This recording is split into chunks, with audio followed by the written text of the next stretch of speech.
You're on 98.5. This is Mornings with Mike, and Graham Irvine is with me in the studio. We've been talking about, here we are already planning our next holiday. I know. It's just shocking, isn't it? In fact, I did think last year when that happened, I thought, my goodness, there was a movie about a guy that had a device where he could move forward in time. Oh, yeah. And about 3/4 of the way through the movie, he'd realised that he'd moved forward all his life and never really lived it. and I did think, am I becoming like that? I'm back from holidays and thinking, where can I go on my next holiday? Yeah. It's good planning, though. Yeah, absolutely. It's that's good to exactly plan. right. And that's me. I'm a planning guru. Yeah, I'm a bit the same. You're more last minute, That's aren't you? exactly right. I was thinking, what? Yeah, not like you at all, Mike. Oh, no. Look, let's get back on track. Okay. Thank you, Denise from Jolimont. Now, Denise was asking a question. Till what age do teens sleep so much? And how do I get my 18-year-old to clean up after himself? He cooks and I do the dishes at night, but he cooks in the day and doesn't clean up after himself. Now, Denise also says, so irritating. Yeah. Oh, come on, Denise. Is it not that bad, is it? Yeah, it depends on how he cooks. That's right. There are some people that cook, yes, and they use every available pan, pot. And there's a mess? It's a mess, yes. Yep. I just microwave everything. So I'm a tidy cook. If I'm cooking, I like to clean as I go. Yeah. I like to put things away. Okay, Anyway. so two parts to the question. So number one, pretty much teenagers will need a significant amount of sleep until they're about 20. So this is normal. That's absolutely normal. Yeah. Yep. And certainly any medical, scientific, journal that you want to read about teenagers and sleep will say that. So the interesting thing is that they, irrespective of, I guess all of us are born somewhat either owls or sparrows. We either like late nights or early mornings. But with teenagers, that tends to be subdued under the need for sleep, but they often won't want to sleep until later on in the evening, and they'll want to get up late. And of course, that creates the challenge of, well, what do I do in the morning? And that's something that you've got to set some good routines. You need to talk to your teenagers about it, right? And while the old anecdote, breakfast is the most important meal of the day, well, yeah, maybe. I'm yet to be convinced of that.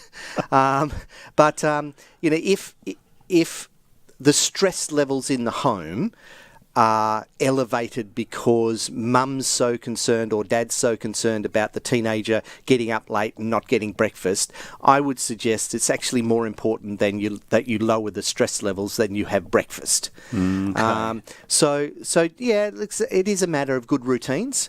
But certainly, Denise, all I can say is yes, they're going to sleep. Yeah. And if your teenager is 15 or 17, really expect that to continue through until, they're 19, 20, somewhere in there. For boys, it might be a little bit longer. Girls tend to kick out of that a little bit earlier than boys do, which is generally the case anyway. Is that the tension then, Graham, where, the frustration from a parent's perspective? Sure. Well, I'm up early. Yeah. Why are they sleeping in? Is that really yeah. I mean, we've said a number of times, Mike, that all conflict is caused by lack of met expectations. Yeah. All conflict, right? So if as a parent I am expecting my 17-year-old to live a similar sleeping lifestyle as me as a 42-year-old, well, your expectations are wrong. So you actually have to change your expectations. Now, of course, you can't go, well, just sleep as long as you like, because your 15-year-old still has to go to school. Yeah, so there has to be a balance, right? And so maybe the teen's expectation also needs to be changed. So that's a matter of doing the thing that is the most important in this parenting as a coach time. So remember, we're in this. We're being the coach in most things, right? And so the most important thing is you actually have to sit down and talk about it. And if you don't talk about it and all you do is, come on, get up, hurry up, you're just raising the level of stress in the home all the time. Well, that just doesn't work. Yeah. And so you need to sit down and go, okay, I need to review my expectations. My teenager needs to review their expectations, and somewhere in the middle, we'll find something that works. Okay. We'll take a break. We'll come back. I'm going to ask you, I'll come back and ask you about, you say we should be talking about it, but if I'm getting a grunt, how do I handle that? We'll come back and talk about that shortly. My guest in the studio every Monday morning is Graham Irvine from Riverview. You are on 98.5 and this is Mornings with Mike.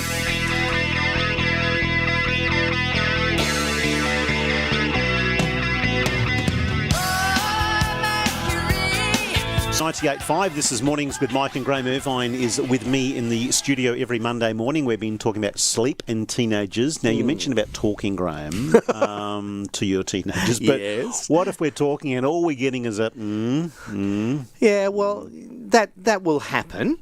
Okay, I think I said before we went away on holidays that, when your kids hit those teenage years, you often think as a parent, aliens have come down and swapped my teenager, my child for something else.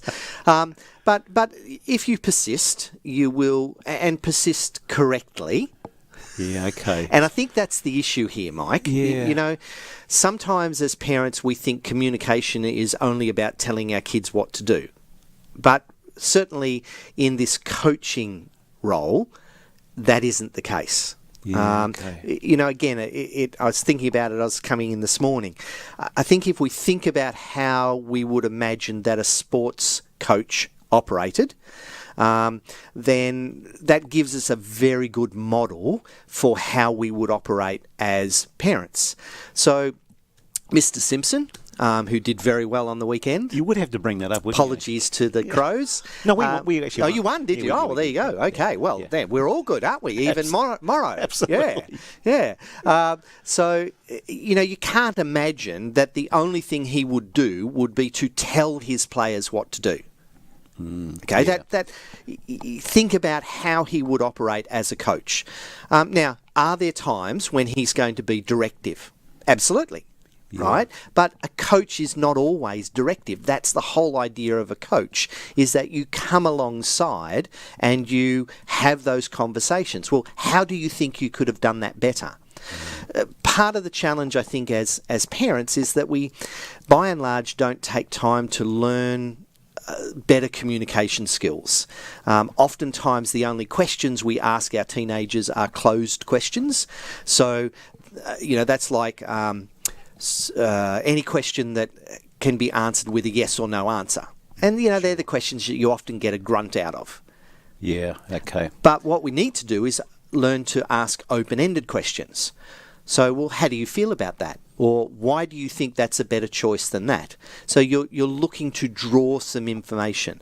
And I would suggest even the most habitual grunter, given enough patience by the parent, right, will start to engage in that conversation. So again, it's not a magic wand, but it's certainly absolutely fundamental to how we deal with our teenagers. So coming back to the second part of Denise's question, so she says her 18-year-old cooks, which is fantastic, but he tends not to clean up after himself.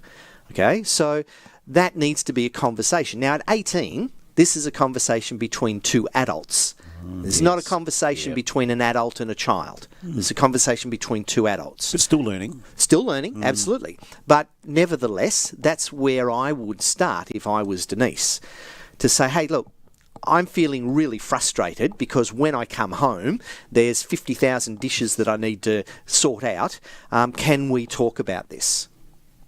Now, do you not want to cook for yourself? Yeah. Do you want me to set aside a set of dishes that's yours?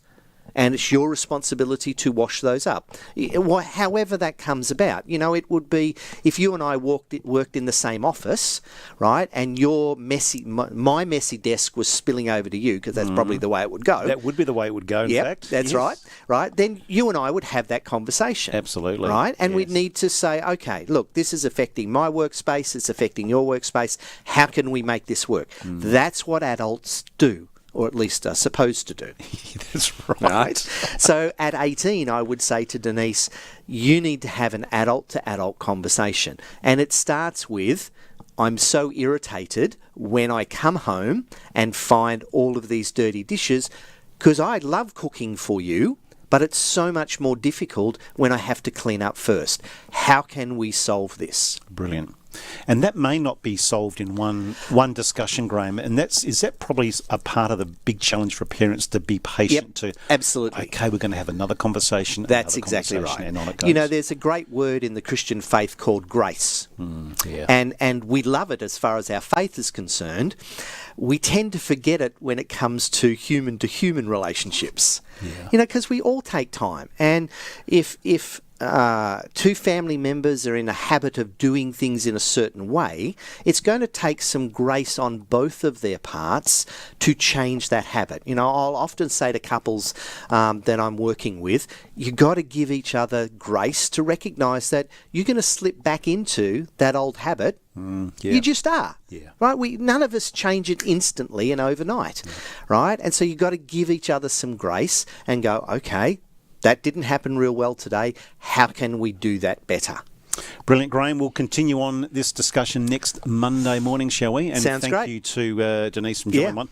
We'll catch up next Monday, and don't forget to take your coffee cup on the way out. So I'd like to keep this studio I did notice that. Really you should see it, clean. Listeners. Seriously, there's nothing on this desk. Clean and tidy. From what needs to be here. Stick around. Coming up after 10 o'clock, Sue Joy, author of The Joyful Table, joins me in the studio. You're on 98.5. This is Mornings with Mike. Perth's 98.5.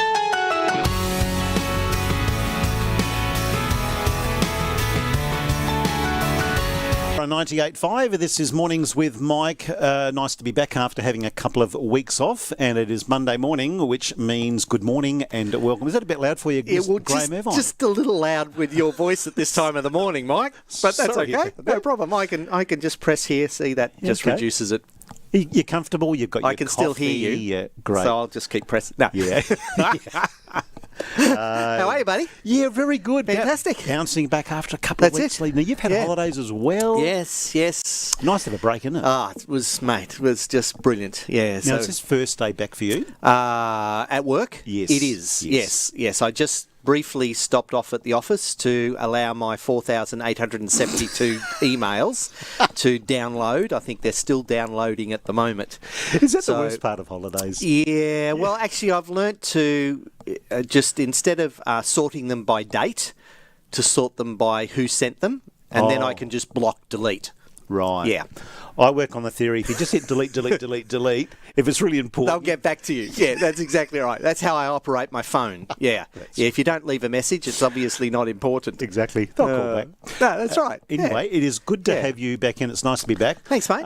It's been a few weeks. We did have a text question that came through last time we were talking. We did, yes. We've been wandering around the parenting teenager environment, which is probably the most scary environment for any parent to wander around, I think, Mike. And I think we need 6 months to talk about it. Look, I'm sure that we'll continue to wander around it for quite a few weeks. Look, we'll take a break. We'll come back and we'll tackle Denise's question from Jollymont, which came through a couple of weeks ago. Yeah, because it actually leads us into a few things that I wanted to chat about this morning. So that'll be great. Take a break. He can have another sip of my coffee. And we'll get going very shortly. You are on 98.5. This is Mornings with Mike. Good morning. Looking for a home or IP can be a complex process, and unfortunately, financing that home with the wrong loan can be a costly mistake. That's why Approved All Loans Group is proud